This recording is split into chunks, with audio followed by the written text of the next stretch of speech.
Esquecer os ancestrais é como ser um riacho sem nascente, uma árvore sem raízes. Olá, buscadores! Nos vídeos anteriores nós demos continuidade ao estudo das formas de contato extraterrestre e caso você não esteja familiarizado com este assunto ou não costume pesquisar sobre, pode ser que ache esse tema um tanto quanto estranho ou que nada disso tenha importância para a sua vida diária. Só que como nós temos visto por aqui, precisamos conformar primeiro uma base de saberes e contextualizar tudo isso para que na sequência nós possamos começar a visualizar como estes assuntos afetam e muito o nosso dia a dia. E também para que consigamos encontrar algumas respostas que satisfaçam pelo menos alguns dos nossos maiores vazios existenciais. Eu já posso adiantar que isso é totalmente possível. Em um primeiro momento então, se você for cético em relação a este tema UFO, peço que você mantenha a mente aberta, porque assim como eu, e como os inscritos aqui do canal, talvez você se apaixone por este mundo de novos saberes e de infinitas possibilidades. Porque começamos a encontrar assim várias das tantas respostas incríveis que a nossa humanidade já tem à sua disposição. Então já vá deixando aquele like e se inscrevendo por aqui, porque os conteúdos que eu tenho preparado para os seguintes vídeos muito provavelmente irão te encantar. Gente, para quem está chegando agora por primeira vez, nós já estamos conformando um conjunto de conhecimentos que está se encorpando e já está tomando bastante forma. Isso nos auxiliará muito neste nosso processo de autotransformação e de despertar espiritual, visando encontrar elementos práticos para aplicarmos em nossas vidas e assim, consequentemente, poder melhorar as nossas condições. Bom, tendo isto posto, hoje eu gostaria de propor um assunto muito interessante de se estudar, principalmente para nós latino-americanos. Eu estou me referindo ao legado ancestral. Inclusive, com isso, nós podemos explicar outro elemento aqui do nosso canal, o Cóndor. O Cóndor é um animal que forma um acrônimo referente ao conhecimento dourado, que é traduzido do espanhol como o conhecimento dourado. Olha aí o espanhol de novo, demonstrando sua importância dentro das nossas pesquisas. Nós já vimos também que o Cóndor, ou seja, este conhecimento dourado, tenta proteger o coração, que é a nossa conexão direta e ininterrupta com a primeira fonte, eterno, sem nome e sem fim, a grande mente maestra de todo, ou Deus, se você assim preferir. Geralmente nós aqui no Brasil tendemos a não reparar muito nisso, porque nós temos essa barreira do idioma e também por termos uma cultura um tanto quanto diferente das nações vizinhas. Mas por ser uma língua que a maioria dos países da região falam, nós precisamos tentar entender o que de bom podemos extrair daí. E assim, eu já posso adiantar que se abrem grandes horizontes para nós que investigamos e pesquisamos sobre a real e pura espiritualidade. Se você se debruçar com carinho e de coração aberto nessa temática, eu não tenho dúvidas que jamais verá a América Latina com os mesmos olhos. Certo, tendo afirmado essas bases, eu gostaria que você refletisse sobre a maneira como os povos viviam aqui nas Américas antes da chegada das embarcações provenientes do velho continente, quando chegaram por aqui as influências de Cristóvão Colombo, Pedro Álvares Cabral e outros exploradores. Como um ponto de partida, tente imaginar como nossos ancestrais já conformavam comunidades, ou uma comum unidade entre suas tribos, e a maneira como já possuíam desde muito antes algumas condições e organizações de vida conformadas, além de determinadas culturas e princípios de vida bem ajustados e enraizados. Gente, este vídeo não se trata de história. Eu gostaria apenas de propor uma ousada hipótese. E se os povos nativos foram contatados pelos pleiadinos e utilizaram dos conhecimentos estelares como base para complementar aquilo que já faziam instintivamente? Então, como eu estava dizendo, é possível que muitas dessas tradições foram formadas ou influenciadas por conta dos ensinamentos trazidos por esses mensageiros da luz. Vamos considerar então que parte de tantos alicerces de conhecimentos dos povos pré-colombinos se deu com base no contato com esses seres de luz, o que auxiliou na preparação adequada dessas comunidades e que com o passar do tempo gerou códigos sociais para que pudessem viver em harmonia e sob as condições naturais com o meio ambiente. Supostamente dessa comunicação com os irmãos maiores então, todos estes ancestrais americanos, os sulistas, os mesos e os do norte, portanto, passaram a reger as suas comunidades locais com base em 4 grandes princípios, que permitiam a eles dividir os recursos, proteger as famílias, os conglomerados e também aproveitar com maior respeito os demais elementos que faziam parte das suas unidades em comum. Eles aprenderam ou aperfeiçoaram assim a conexão pura e honesta com a natureza, a qual eles denominaram como La Pachamama, ou o lugar de origem. Estes 4 princípios ancestrais às vezes são esquecidos pelas civilizações de hoje, razão pela qual se torna fundamental recordar e mantê-los frescos em nosso cotidiano. Vamos ver rapidinho cada um deles? Bom, um deles é o comunitarismo, o outro a equidade, a complementariedade e a reciprocidade. Por comunitarismo, entende-se que ainda que o indivíduo é a base precípua de um grupo, é preciso pensar nos efeitos para com o coletivo antes de tomar uma decisão de cunho pessoal. Já a equidade auxilia a equilibrar todas as causas, os efeitos, as condições e também as situações com as características diferentes do grupo. Por complementariedade, sugere-se que é preciso unir as forças e os saberes para o bem de todos.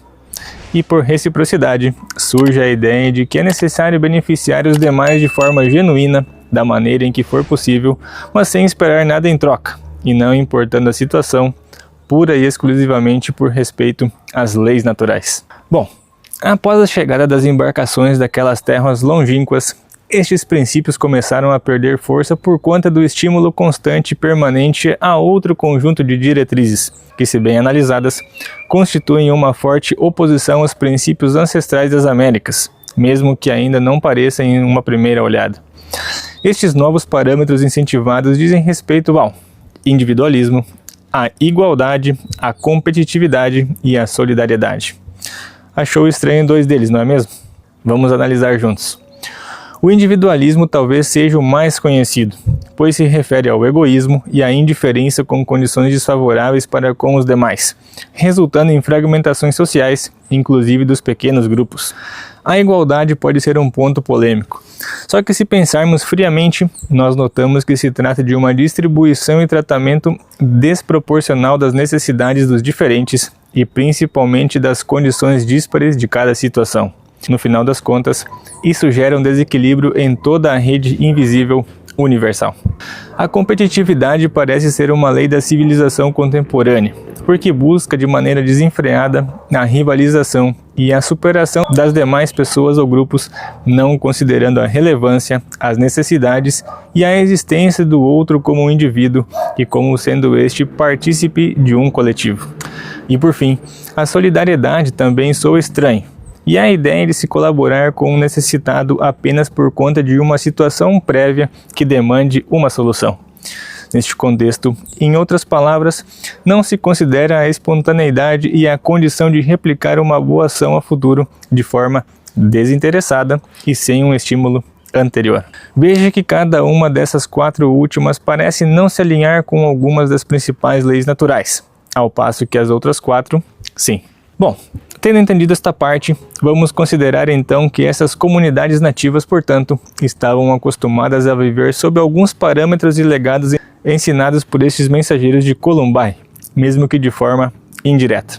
Vamos pressupor então, a raiz disso, que estes conjuntos de ensinamentos lhes permitiam conviver e subsistir sob uma ótica espiritual, de maneira digna e também coerente, ainda que não existissem os luxos e as mordomias de hoje. Após a chegada da força colonizadora, pouco a pouco estes povos foram perdendo algumas das suas condições naturais à raiz do servilismo, do subjugo e do controle exercidos pelos conquistadores, porque tiveram que se acostumar na marra a aceitar e a se contentar com as sobras e as influências dos senhores provenientes do primeiro mundo, já que com eles chegaram novos costumes e também novas doenças, interferindo assim nas tradições que os mantinham conectados com essa natureza primitiva, na retirada de minérios, de plantas, sementes, animais, entre outros, e de um ponto muito importante e que geralmente nós não prestamos atenção, a mudança de idiomas e também dos dialetos. Bom, em suma, todos esses eventos passaram a desordenar e a desconectar tudo aquilo que funcionava e era orgânico e puro. E assim, Para que se possa entender mais sobre este processo nativo, primeiro nós precisamos apreciar novamente a ideia de que antes mesmo da chegada dos visitantes negativos das estrelas e dessa colonização humana, nas terras das Américas, os mensageiros positivos oriundos das 4 grandes constelações haviam deixado seu código genético original nas pátias mamas antigas. Isso seria uma possível resposta pela qual os povos aborígenes preservam em parte uma grande codificação original de luz, que é muito pouca conhecida, e será muito importante no nosso processo de esperança futura para o nosso lindo planeta. Esse código original é chamado de ser vida luz, ou ser vivo de luz. Essa condição ser vida luz, portanto, contém a memória original da criação e em um nível dimensional espiritual pode ser encontrado na base das células, nos nucleotídeos, e é uma codificação anterior à instalação da larva do erro que nós mencionamos em outro vídeo, que foi trazida e disseminada pela Organização Impostora das Estrelas. Além do que a versão oficial e extraoficial nos contam, este processo manipulador também se ocultava de algumas intenções de colonizar os pensamentos, os corpos e também os espíritos dos nativos. E por essa razão, quando nos aprofundamos nessa pesquisa, acabamos encontrando que se trata de um programa mais amplo do que à simples vista pode parecer. Só que eu gostaria de focar na parte positiva disso tudo. E gente, se for do seu interesse, procure saber mais sobre a maneira como os nossos ancestrais conheciam desde aquela época bem antiga os períodos da semeadura e de colheita e também das fases da lua, da radiação solar e do momento de repouso necessário para o campo. Isso vai auxiliar a conectar todos estes pontos em comum. Eu gostaria de frisar também que este conhecimento positivo traduz a ideia de que os nossos ancestrais sabiam sobre a nossa condição natural de luz e que consideravam os indivíduos como seres que crescem como uma planta e que alcançam a perfeição com o passar do tempo. Para os nativos também, dessa forma, os seres humanos são sementes de vida que se elevam até alcançar a luz pura e brilhante, formando-se entre as águas e os solos, entre os ventos e os calores, já que é aí onde se encontram os elementos espirituais necessários para se conformar e se conceber integralmente como um ser pensante e de consciência. Não há razão mais bonita do que esta para perceber e compreender o porquê de a gente sentir uma profunda paz e uma bela conexão quando visitamos os campos e demais lugares com pouca intervenção das civilizações desenvolvidas. Isso significa que quando estamos sincronizados com a natureza, ativamos de maneira espontânea essa memória ser vida luz, porque nos alinhamos com o que é puramente natural. Além dessa sabedoria, para nos auxiliar a entender o contexto desde uma perspectiva mais ampla, note que desde aqueles tempos antigos, os nossos queridos ancestrais nativos dividiram as terras em 4 grandes blocos geográficos e os denominaram como o tal antissúdio, que se traduz como as 4 grandes regiões do Sol. Bom, buscadores, este assunto é bastante extenso e complexo, mas eu tentei resumir bastante sobre este legado ancestral destes povos, porque eu tenho compreendido cada vez mais que essa sabedoria é imprescindível para o futuro dos seres humanos.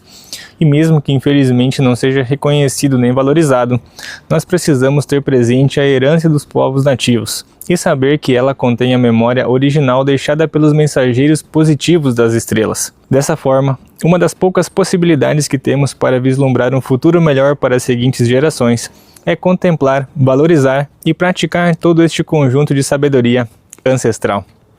Mas por outro lado, infelizmente o nosso continente das Américas é considerado por muitos como uma região subdesenvolvida, remota e de terceiro mundo.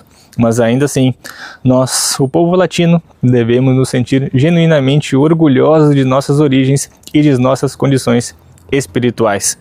Porque embora não seja difundido, nós somos o resultado dessa mistura de vários povos irmãos. Além disso, pessoal, a nossa pesquisa tem apontado cada vez mais que é dessas terras que se levantará, em algum momento, um grupo de pessoas para reclamar a justiça e a ordem neste mundo caótico, tocado pelos tentáculos da rebelião estelar. Portanto, pessoal, mesmo que vocês não saibam ou não queiram aceitar, é muito provável que a América do Sul represente uma das maiores esperanças para o mundo vindouro. E não digo isso tão somente pelas suas riquezas naturais dessas terras, mas também pela ancestralidade que tem sido semeada nessa porção do planeta. Mais à frente nós vamos ampliar mais sobre essa esperança depositada aqui na América do Sul a qual está contemplada em algumas profecias deixadas especialmente para os seres humanos de todo o planeta. Eu já posso adiantar também que este conhecimento arrepia por conta da linda mensagem de confiança, de otimismo e também de positividade que traz consigo. E isso nos dá abertura para começar a estudar mais sobre os contactados, o que nos abrirá outro grande leque de saberes.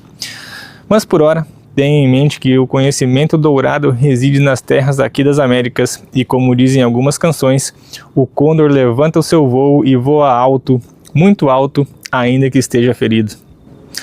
Então, buscadores, por hoje é isso. Eu espero que vocês tenham gostado bastante desse assunto assim como eu, pois há muito para se aprender dele. Deixe o seu like, inscreva-se, comente algo aqui abaixo e até a próxima. Um grande abraço. Buscando respostas, um caminho de uma única. Tchau!